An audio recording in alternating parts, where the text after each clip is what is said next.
All right.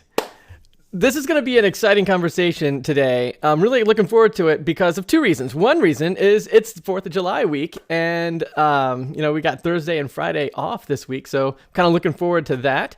But in addition to that, I want to talk to you guys today about the difference between like what it means to be like a freelancer or just someone kind of dabbling at their business versus someone who's really, crushing it, with a six-figure business that they're running on their own.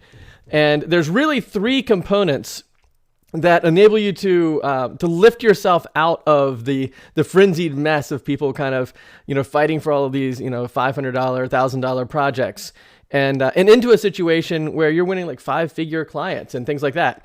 And so we're going to go through three things, and each of the things is going to get sequentially more important as we kind of go through the list. And as you're here, if you have any questions or you kind of want to chime in about things, you go ahead and leave a comment in the comment section over there, and I'll keep an eye on that. I've got two screens going on, but I'll be looking over at the comments and trying to respond real time. And if nothing else, just give me a high five, boop, and just say hello, say that you're here, let me know that you're watching, and then we can jump right into it. So I'm Lee Blue. I'm the founder of DoubleStack, and I help WordPress developers, web designers, establish a business where you can generate, $5,000 to $10,000 consistently every single month with the workload that you can handle on your own before you even need to start scaling out to hire outsourced help. So what I want to do today is I want to talk to you about how do you do it? Like, how do you make the shift from not finding the right clients or only getting referrals from people who have like $500 to spend, or not being able to get recurring revenue coming in, and always being on the hunt for new clients all the time.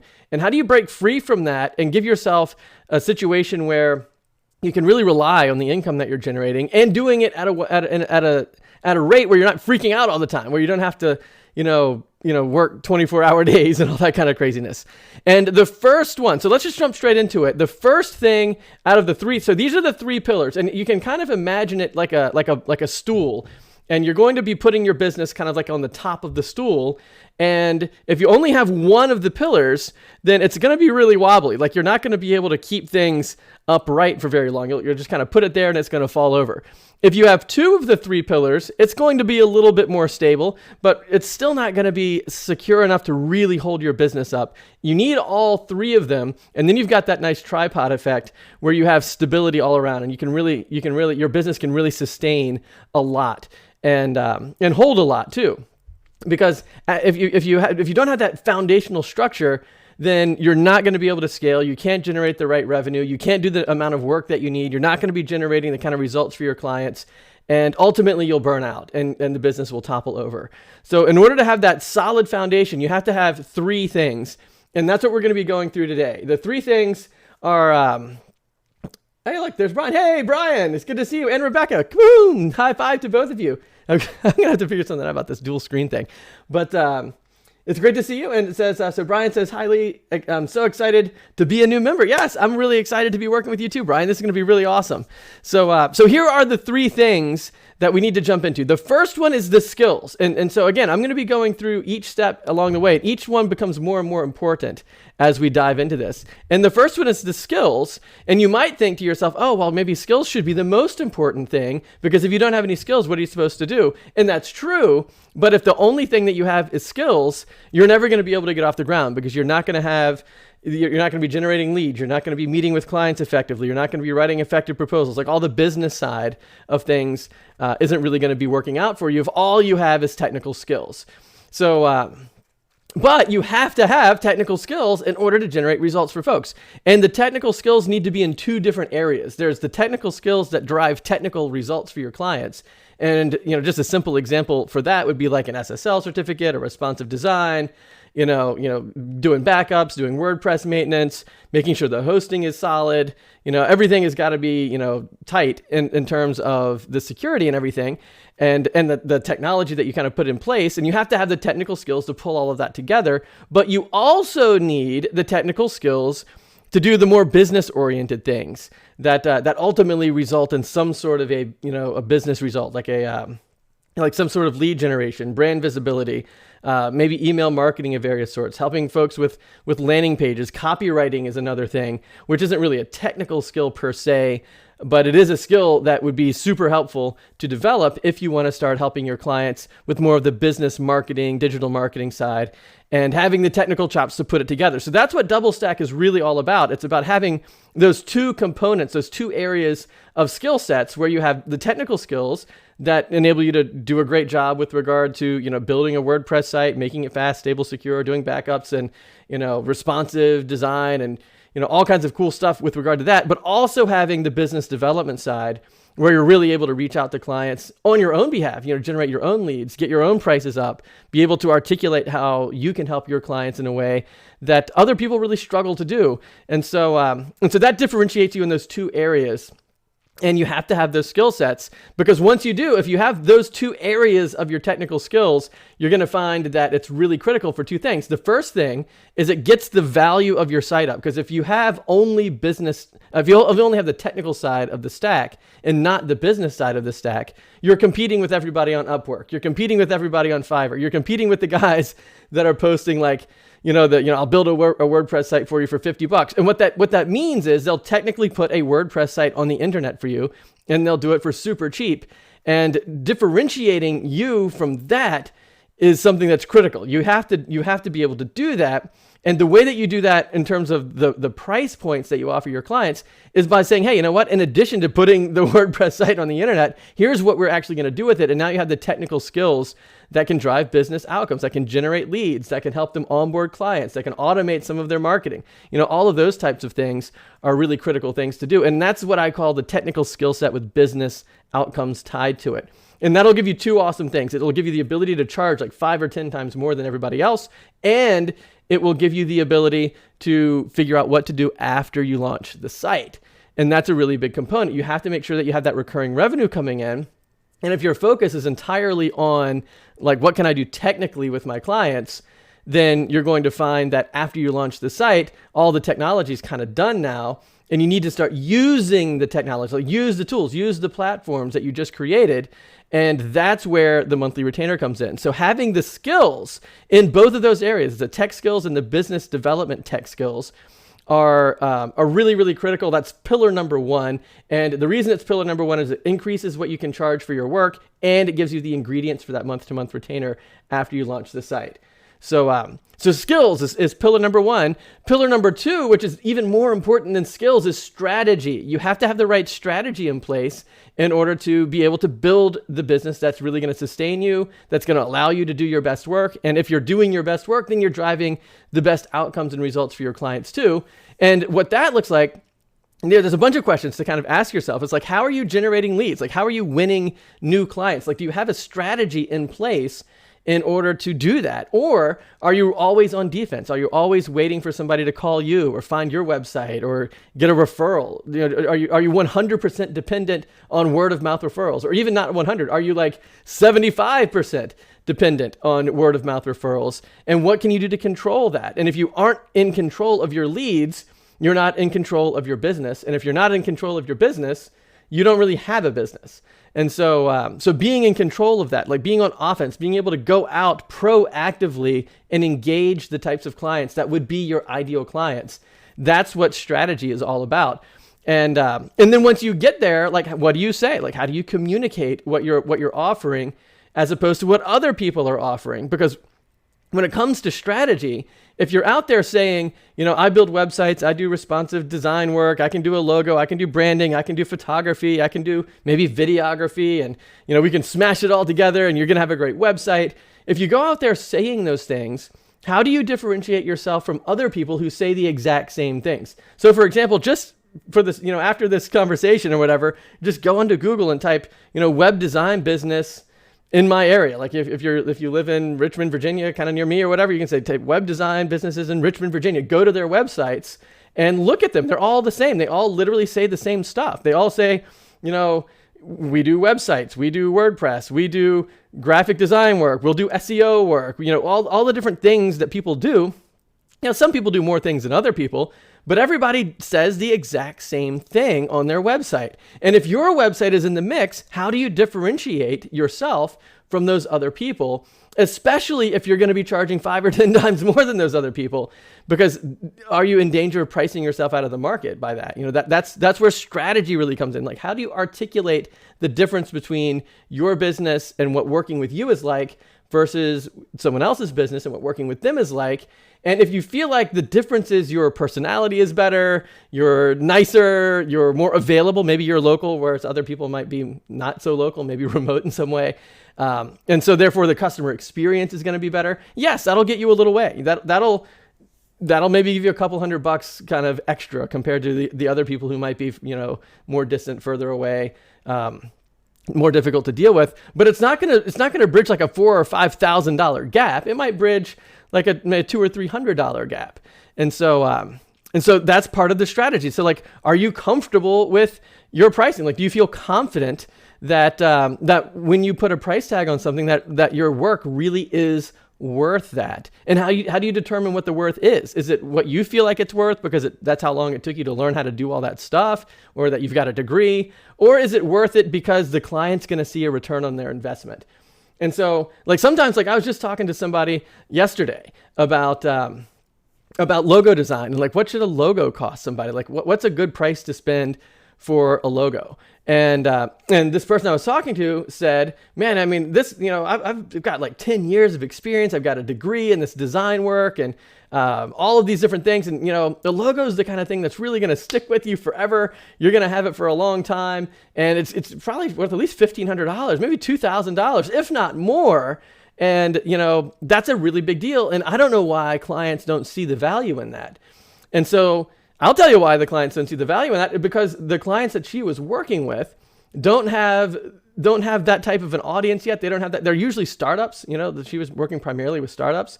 And when you say, hey, spend $2,000 on your logo, there's no return on that investment in the short term, maybe in the long term, but in the short term, spending $2,000 on just a logo, like where are you even going to put the logo, right? That price doesn't include the business cards or the letterhead or the website or the t-shirts or the hats or whatever they're going to use the logo on is in addition to that. And so when you're thinking, man, I'm trying to get my business off the ground, where am I going to invest my money? You're not thinking I'm going to drop $2,000 on a logo, right? Especially when there's a cheaper alternative. You can go to 99 Designs and spend $500 and get a really nice logo.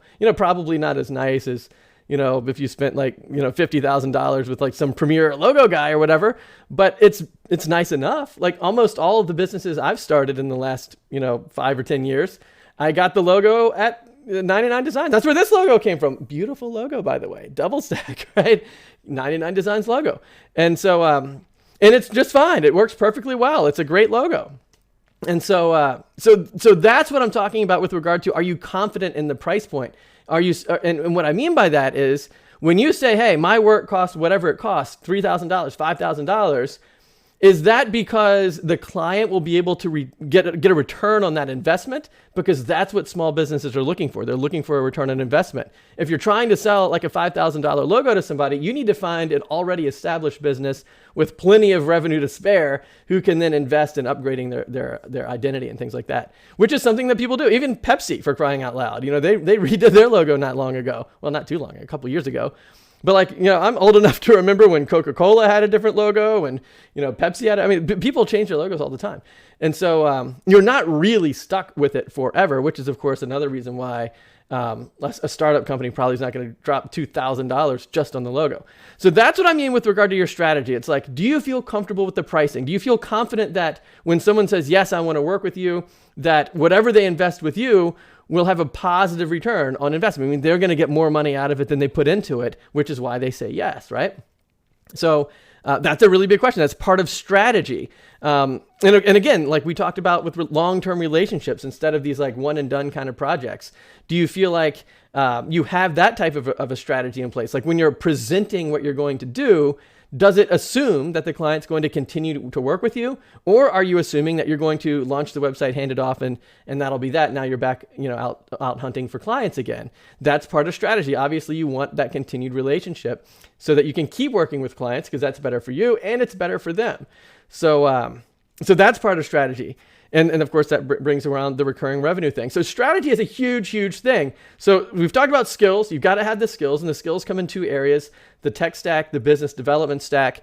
And in terms of like literally technical skills, like how do you implement that stuff? And the idea behind the skills is, what does the client really need as an outcome? That's almost business consulting, right? Like people that don't even do web design or branding or any of the technology, they can come along and do the business consulting part and figure out what the goals are for the client. But the difference between you and them is you also have the technical skills to implement what you were just consulting about. So you can not only, set the compass towards the goal, you can also pave the road there with your tech skills. And that's the point of the tech skills. And if you have those two areas, if you have the technical outcomes and the business outcomes in your tech stack, then that's going to give you, significantly higher, like 5 to 10 times higher price points than people who don't have that.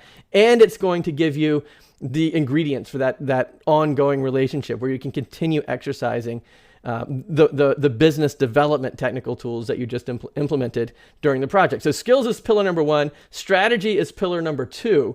And because if you don't have the strategy, you're not going to be generating leads. You're going to be dependent on word of mouth referrals. And if you're not in control of your leads, you're not in control of your cash flow. You're not in control of your business. Ultimately, something external from you is entirely in control of your business. And that's really not even a business at all. So strategy is really, really critical. That's what's going to even out your the feast or famine problem. It puts you back in control of hitting your revenue goals. You can even set revenue goals because you can say, hey, here's what I'm doing now. Here's what I will be doing soon. And here's kind of the projected, path for that. So strategy is absolutely critical. But here's the third thing. And the third thing is something that goes so unnoticed. It just kind of hums along under the radar. And very few people in our space talk much about it. Like I hear a ton about it in some of the groups that I'm in with regard to like different coaching programs or various mastermind groups and things like that. But when I go to WordCamps or when I go out and go to a meetup group or even here in this group or just in general, just talking to people on the phone and just out in my daily life about web development and that kind of stuff, this particular topic that we're about to jump into is almost never mentioned at all. But yet it's probably the most critical of the 3 pillars that's going to really hold your business in place. And it's your mindset. It's the way that you think about yourself. It's the way that you think about your business. It's the thoughts that you allow yourself to entertain. It's the question of who are you? Like, what are you doing? Who are you trying to work with? Like, what's the mentality that you're bringing to your business? And put a lot of attention on that, because if you don't have clarity there, you're not going to be able to develop the right set of skills. You're not going to be able to develop any sort of strategy. And if you willy-nilly sort of patch together skills and strategy without clarity with regard to your mindset of who you are, who you're trying to work with, what do you believe about your business and what you're trying to do? What outcomes are you really trying to generate for yourself and for your clients? How do you want clients to see you, right? Your mindset strongly dictates how other people view you. Because if you view yourself as a grasshopper, other people will view you as a little grasshopper. Whereas if you view yourself as a business development leader, then you're going to position yourself in leadership responsibilities and leadership positions, and that's going to change the way people view you. And that boils back down ultimately to your mindset. It's a critical issue. So there's a couple of things about mindset that is very important. I've mentioned it a couple times before, but it's worth mentioning again. And it's your business will never outgrow your mindset. Your mindset's kind of like the pot that your business sits in terms of like if your business was like a flower or like a bush or something like that, and it's in this little pot. If your mindset is too small, your business will never grow very large. Like I do gardening. I've got a garden out there, and my wife and I, we garden a lot. And one of the things we learned really early on is you can get like a root-bound plant, which means that it's healthy, it's doing okay, it's not dying, it's not choking itself to death, it's just never going to get very big because the roots know, hey, you know what, I don't really have enough space here, I don't have enough nutrients, whatever, and I'm just kind of stuck. And that's what your mindset's all about. Like if you're trying to get this big, flourishing business and you're putting it in a little tiny pot, it's never going to get there. And so that's a big issue. So how do you know if it's your mindset that's holding you back? And what can you do about it if it is? So So one of the things that you can check to see if your business is kind of stalled out because of a mindset issue is here's the first one. It's, do you believe that you have to see like success before you see results? That's one of the big things, because if you're thinking to yourself, well, I don't want to, I'll believe I have a strong business once I have 5 clients pay me $1,000 a month, or I'll believe I have the ability to really help somebody once I've helped somebody and they kind of see the success there. And so to kind of make the certainty and the confidence and the power of your mindset be entirely dependent upon something external, especially something external that hasn't happened yet, you get yourself stuck in this infinite loop of like depression and anxiety and failure, because you think to yourself, well, in order for me to feel like I'm successful at something, I first have to see the results. And until then, I'm not going to feel successful. I'm not going to feel like I know what I'm doing. I'm not going to, you have all of these negative things.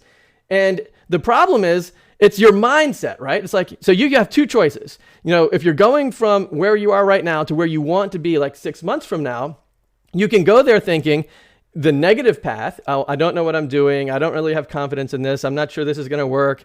All of the negative thoughts that kind of go along with your mindset, and make progress in that direction if you can. Or you can think, I'm really good at this, and I've got all of this experience, and I've got the ability to really drive results, and here's how I'm going to do it. And I can clearly see how, if I were doing, whatever it is in your market that you're trying to do, if I was doing X, Y, and Z, how that's obviously so much better than if you were not doing those things. And then you need the confidence to come from within, to come internally. So, because at the end of the day, you're still going in the direction towards the goal with either of those 2 paths. And if you think, well, which path is going to be more successful? Well, I'll be more successful at hitting my goals if every day I wake up and say, well, I'm not very good at this. I don't really know what I'm doing. I don't think this is going to really work out. I'll believe it when I see it. Or will you feel more confident if you think that what you have is fantastic? You've got a great, strong offer. You've got the skills. You think back to areas in your life where you have been successful before, and you're using those same components in your life to do better now, and you're excited about it. Think about how those 2 different mindsets play out when you meet with a client, when you price your work, when you write proposals, when you show up at a networking event of some sort, like when you meet somebody new, even if somebody sends you a referral. How does that conversation go? And compare that with the 2 different mindsets. And so that's one of the ways that you kind of know that your mindset is holding you back. And so another thing is, in fact, this is actually a pretty good idea. Why don't we do this? Why don't we actually go through those 3 different pillars again and see which pillar you think might be holding you back, as opposed to, like, how do you know? Like, so obviously those 3 things, your skills, your strategy, your mindset, those are the 3 things that you really need. How do you know if any of those 3 areas need to be bolstered up? And so one would be, if it's your skills, what you're going to be thinking is like, you just don't know how to do like a month-to-month retainer or something like that. Or like, what would you do? Like, what technically would you implement after you launch the website? Do you have things that you can do after you launch your site to really continue to work with your clients? If the answer to that is no, then, well, maybe you need to add a couple extra skills into the mix. Maybe get some email marketing skills. Maybe get some SEO work and your skill sets into the mix. Maybe get some Facebook ads into the mix. Maybe, whatever it might be. Build a sales funnel. Learn how to do that. So that would be kind of a question. And so that's what you would be thinking, like, do I have the skills to really do what my clients would need, both in terms of building a really solid site and actually driving results from it? Like, do I have the tools in place to do it? If you find yourself answering no, then, put a little flag next to the skills and say, hey, this is something that I'm going to need to kind of really bolster. Strategy. So if you think that strategy could be an issue, how do you know if that's holding you back? Well, ask yourself, like, where is your next lead coming from? Like, do you have a plan in place to figure that out? Like, to actively go out and generate leads? Or do you find yourself saying, well, I'm just going to blog, or I'm just going to do some content marketing, or I'm just going to hope somebody sends me a referral. I'm going to hope, maybe 6 months from now, after I do all of this blogging and writing and stuff online, that maybe somebody will find me and maybe I'll get a call, and, maybe the keywords that I wrote are the right word that I'm trying to target with my writing are the right ones. And maybe I'll start organically showing up on Google, whatever. And if that's the kind of conversation you're having in your head when you ask, where's my next lead coming from? that's kind of a red flag that strategy is a problem and that you need to do something about your business strategy. Like not knowing where to get the clients, not knowing how to generate the leads, not knowing what the price point should be. Should you raise your prices? Like that's another thing. Like if you're feeling like every time you talk about something and the price begins to go over like $1,000 or whatever, and everybody's like, that's too expensive, I can't afford that. Your strategy is probably in the mix with that, because are you attracting the right clients who can afford the right price points? Have you put together the right components to help people see the value of what you're offering? Or are you trying to sell a startup a $2,000 logo when they're trying to optimize their revenue the best that they can? And maybe strategy, maybe that's not the right strategy. Maybe that's not the right time to be investing so heavily purely in a logo. So those are some of the red flags that strategy is an issue.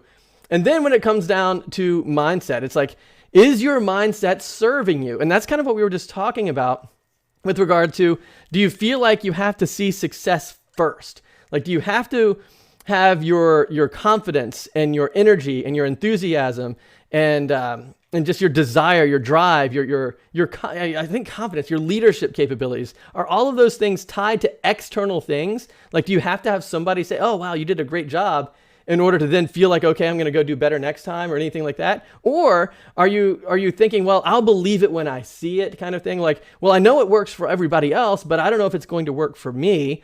Why not? Why isn't it going to work for you? Is there something the matter with the internet at your house that's going to cause you not to have the success that other people are having? So that's what I mean. You don't want to have your confidence, your motivation, your mindset really tied to external components, because what if those things change? You're building your house on sand like that. Like, a storm's going to come and it's going to blow your house away. Whereas if the motivation that you have comes internally, like if you're like, I'm incredibly resourceful, right? And I'm super committed to my business, and I know where to get answers to questions. Like, I know how to find help and support and get what I need. And not only that, but I can see how I've put together this offer for somebody that's super powerful. And I totally can see how, if I could connect in with my ideal clients and present this, that would be a huge thing. And so what I'm communicating, or at least trying to, is that if your mindset is tied to internal things as opposed to external things, then when you go down the path towards your goal, again, imagine what the difference is going to be when you meet with clients, when you get out into, like, what if you're giving a presentation somewhere? What if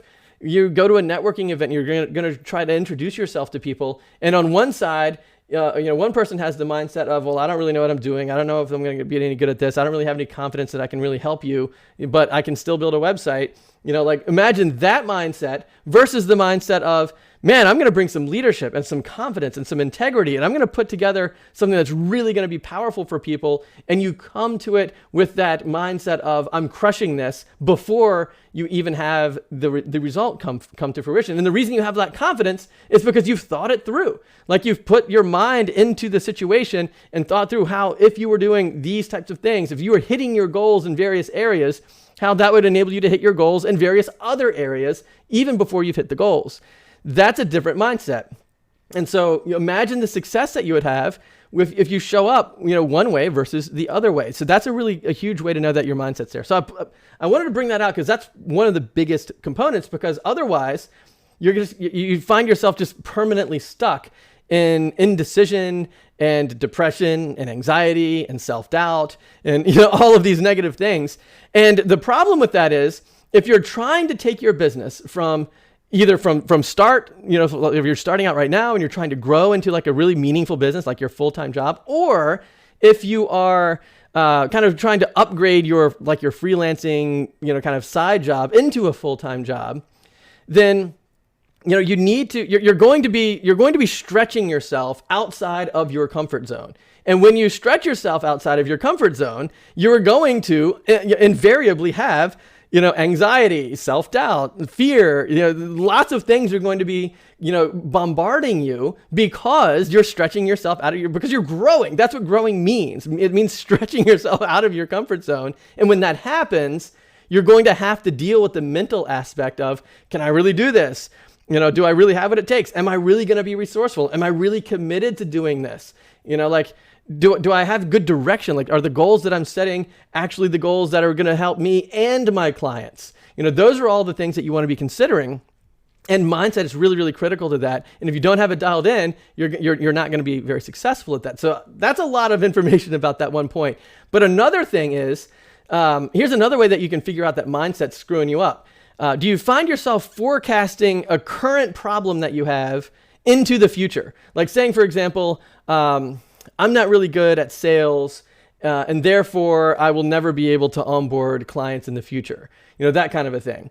And you say, well, I'm really good at tech stuff, and I like talking to people, but when it comes to talking about money or sales or what things cost, I'm just not good at that. I'm never going to be able to grow a business, or like, and sometime in the distant future or whatever, I'm still going to have that problem. So you're taking a problem you have right now and then forecasting the negative consequences of having that problem further into the future. That's a sign that your mindset is holding you back in a significant way, because one of the things that I talk a lot about is I don't do sales. Like, I run a couple of different businesses and have been in business for 17 years. And I wouldn't even say I do sales. Like, I don't do sales calls. What I talk a lot about is the difference between selling and the difference that and serving. And so if you feel like you're not good at sales, rather than saying I'll never be good at sales and therefore I don't want to run my business or I'll never grow my business, why don't you rethink again about the strategy? Like, how do you go about it? And so that's kind of thing number 2, like forecasting a particular problem that you have now into the future, assuming that it's always going to be an issue. And kind of like that kind of is sort of the same thing or very similar to having a problem in one area of your life and having that problem kind of seep into other areas as well. So for example, you might say, I don't know, you don't have a lot of confidence with regard to your graphic design skills, and therefore you don't have confidence in being able to build a better website. And so therefore you'll never be able to do a good job with your business. And so you're letting a problem in one area kind of spread out into other areas that then, kind of wreck you.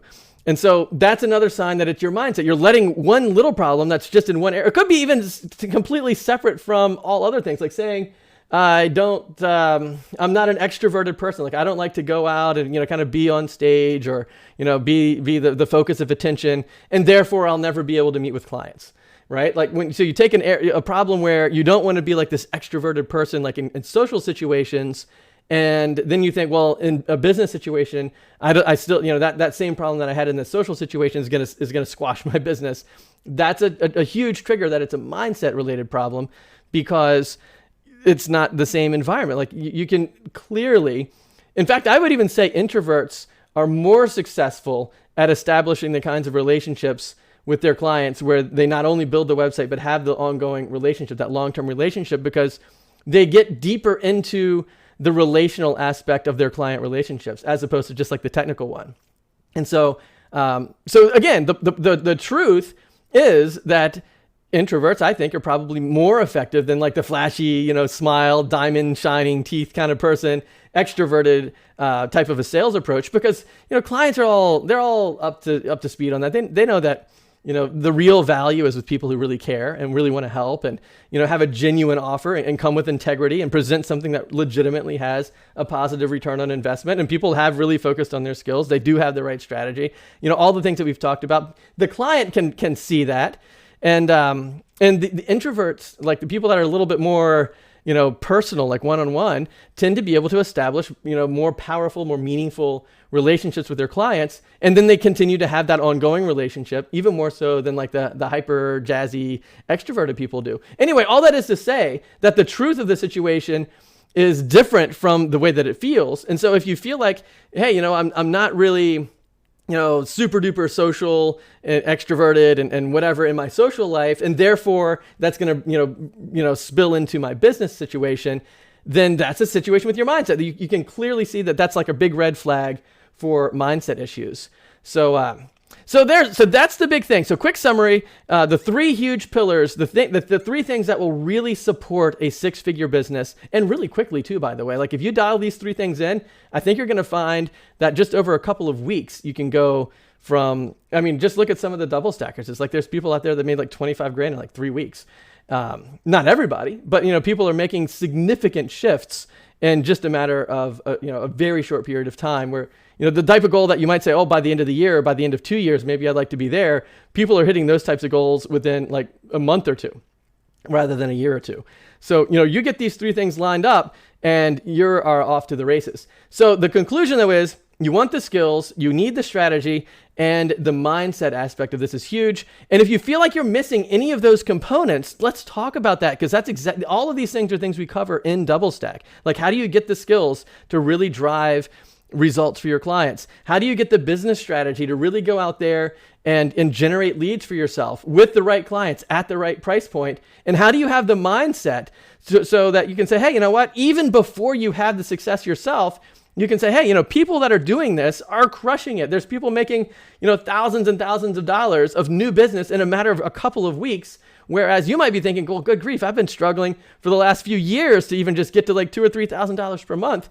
So that's where the mindset aspect comes into play, because you can say, hey, if I do X, Y, and Z, I can expect this result, because that's what other people are doing, getting the same kind of results. And we share these wins with each other, and it's awesome. And so those are the things that, if any of these issues, like the skill set, like what are the skills to actually drive results? How do we generate these leads? How do we get the price points up? How do we get my mindset squared away? Like, how do I, build confidence? And how do I show up with leadership and integrity for my clients and establish myself as a leader so people see you as someone who can actually be the expert that can solve the issues that they have? Like, how do you put all that stuff together? And what's a super awesome package to then go out and put that into your business and then deliver it to your clients?